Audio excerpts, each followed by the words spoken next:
Assalamualaikum warahmatullahi wabarakatuh. Pada kesempatan ini, saya akan mempresentasikan tugas ujian akhir semester 3 atau semester ganjil dengan mata kuliah Islam Rahmatan lil Alamin. Materi yang saya akan presentasikan yaitu berjudul toleransi antar agama non-muslim. Saya Andika Al-Farizi dengan NIM 1932-217. Yang pertama adalah toleransi. Apa sih yang disebut toleransi? Toleransi merupakan sikap untuk memberikan hak sepenuhnya kepada orang lain agar dapat menyampaikan pendapatnya, walaupun pendapatnya salah atau berbeda. Menurut Kamus Umum Bahasa Indonesia, toleransi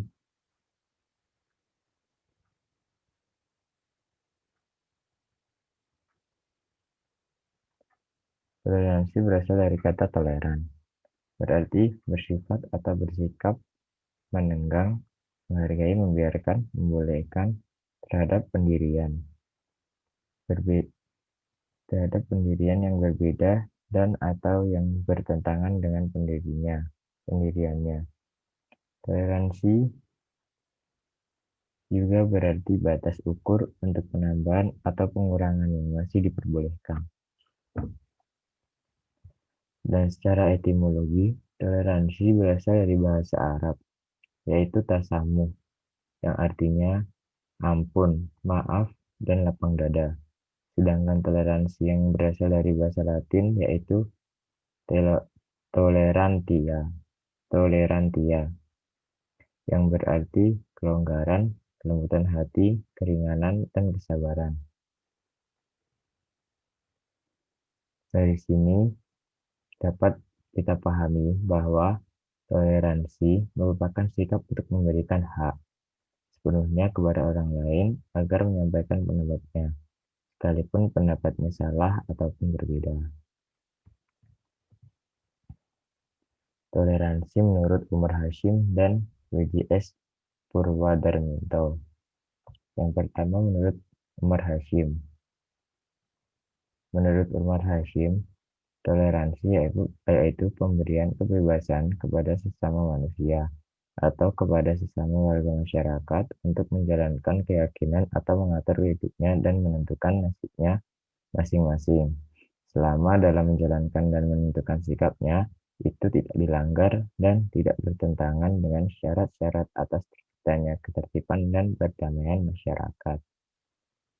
Dan menurut W.J.S. Purwadarminto, toleransi adalah sikap atau sifat menenggang berupa menghargai serta memperbolehkan suatu pendirian, pendapat, pandangan, kepercayaan, maupun yang lainnya yang berbeda dengan pendirian sendiri.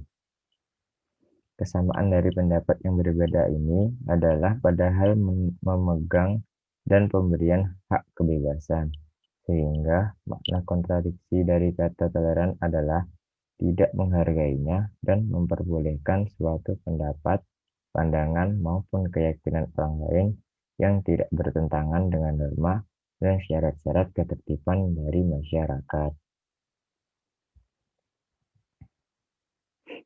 Berikutnya adalah toleransi beragama yang mencakup masalah-masalah keyakinan.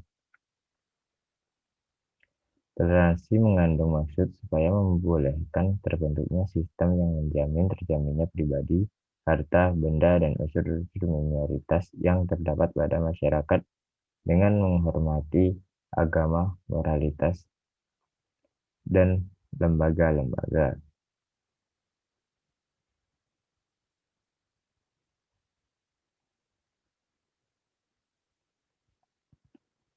Maksudnya yaitu menghargai pendapat orang lain tanpa harus berselisih dengan sesama, karena hanya berbeda keyakinan atau agama. Selain hal-hal yang ditolerir itu tidak bertentangan dengan norma-norma hukum perdamaian dalam masyarakat. Toleransi umat beragama perlu diwujudkan supaya tidak terjadi disintegrasi bangsa. Diketahui ada beberapa sikap keberagaman masyarakat dalam sehari-hari yang menurut Fatah tahun 2003 bisa diklasifikasi menjadi 4 macam. Macam-macam klasifikasi tersebut sebagai berikut. Yang pertama adalah eksklusif. Eksklusif adalah komunitas agama yang menganggap agama tertentu saja yang paling benar, sedangkan agama yang lain tidak benar atau salah. Lebih ekstrim lagi, agama yang salah itu diperangi dan dilenyapkan dari muka bumi karena tidak mampu menyelamatkan semua orang. Selanjutnya inklusif. Inklusif adalah komunitas agama yang terbuka. Mereka menganggap bahwa kebenaran agama tidak hanya ada pada agamanya saja, tapi juga pada agama lain. Karena itu, agama lain tersebut juga harus dihormati, diakui, dan diapresiasi secara objektif. Berikutnya pluralis. Pluralis yaitu komunitas agama yang mengakui bahwa agama-agama lain juga memiliki kebenaran, dan kebenaran itu pun dapat memperkaya kehidupan rohani atau perjalanan spiritual bagi penganut agama lain. Dan yang terakhir, sinkretis. Sinkretis yakni komunitas agama yang mengakui dan menganggap baik dan benar semua agama yang ada, baik yang dianutnya maupun yang tidak. Mereka semua agama itu diakui seolah-olah berasal dari agamanya sendiri. Nah, dari keempat kecenderungan di atas akan mengancam dan membahayakan stabilitas nasional, manakala mengklaim pihaknya sendiri yang paling benar, sedangkan orang lain tidak menganggapnya, tidak dipedulikannya. Selain itu, Indonesia merupakan negara kepulauan terbesar di dunia. Tercatat ada 17.667 pulau besar dan kecil. Hal inilah yang menjadikan kemajemukan masyarakat Indonesia merupakan sebuah keniscayaan. Bali 1988. Ya, selanjutnya adalah toleransi yang dilarang. Yang pertama, toleransi antar umat beragama yang tidak boleh dilaksanakan dengan kaum atau golongan yang memusuhi umat Islam. Yang kedua, meniru kebiasaan yang menjadi ciri khas agama non-Muslim. Dan yang ketiga, tidak boleh menghadiri atau merayakan perayaan kaum non-Muslim. Seseorang akan sangat sulit bersikap toleran terhadap agama lain apabila pada sesama pemeluk agamanya saja sulit untuk menghargai perbedaan paham yang timbul. Pada sisi lain, seringkali kita temui konflik antar pemeluk agama semakin jelas bila mana kepentingan agama sudah tercampur dengan kepentingan etnis, politis, dan ekonomi.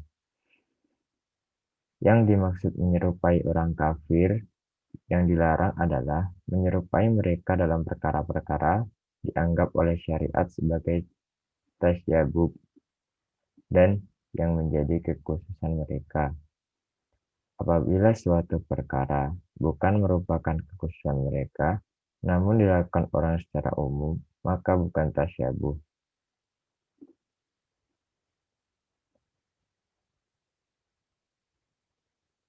Di sini saya akan menyebutkan contoh-contoh yang nomor 3. Di antaranya itu merayakan hari ulang tahun, merayakan hari lahir Nabi, meniup trompet, memuliakan hari Sabtu, merayakan Imlek, merayakan tahun baru Masehi, dan lain sebagainya. Selanjutnya adalah memandang dan memahami keberagaman dan perbedaan agama. Memandang dan memahami pertumbuhan kehidupan agama dan keberagaman saat ini pada umumnya cenderung memandang perbedaan dibandingkan persamaan.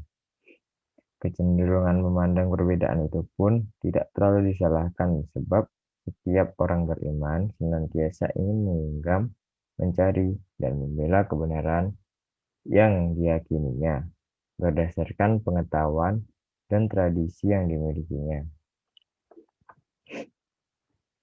Sikap demikian sangat terpuji selama tidak menimbulkan situasi sosial dan destruktif. Dan yang terakhir, saya akan menambahkan hadis ajaran toleransi. Dalam sebuah hadis yang diriwayatkan oleh Anas bin Malik sebagai berikut. An Ansin radhiyallahu anhu anna Rasulullah sallallahu alaihi wasallam qala والذي نفسي بيده لا يؤمن عبد حتى يحب لجاره ما يحب لنفسه akhrajahu Muslim wa Abu Ya'la. Dari Anas bin Malik RA, sesungguhnya Rasulullah SAW bersabda, demi Allah yang nyawaku di tangannya, tidaklah beriman seorang hamba sehingga dia mencintai tetangganya sebagaimana dia mencintai dirinya sendiri. HR Muslim dan Abu Ya'la. Terima kasih. Ada kurang lebihnya saya mohon maaf. Assalamualaikum warahmatullahi wabarakatuh.